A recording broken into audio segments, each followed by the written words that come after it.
Mireu, la reflexió d'aquesta setmana li he anomenat Acusem de 602 dies d'injustícia. 602 dies d'injustícia. 602 dies de repressió. 602 dies de vulneració dels seus drets i dels nostres.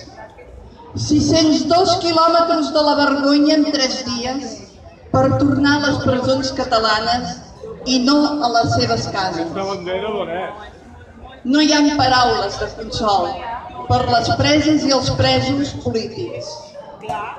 Doncs el relat de Jordi Turull de les 52 hores de viatge dels 7 presos polítics per anar de Soto a Lledoners és molt trist.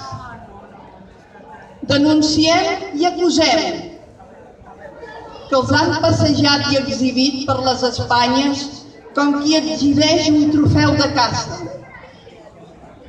És vergonyós i molt indignant. Per què ho fan? Perquè tenen la més gran impotència de no poder fer el que ells voldrien, un gran escarni públic.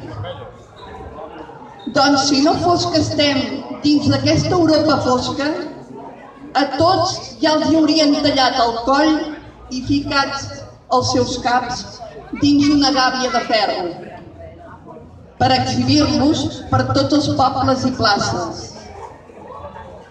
com ho va fer Felip V un 27 de maig de 1715 amb el reiteratiu rebel general Morales. Però el que encara no han entès aquesta Espanya opressora és que després de 300 anys els catalans continuem i mai ens cansem de lluitar per la vostra llibertat i per als nostres drets de ser un país lliure. Visca la República Catalana! Visca!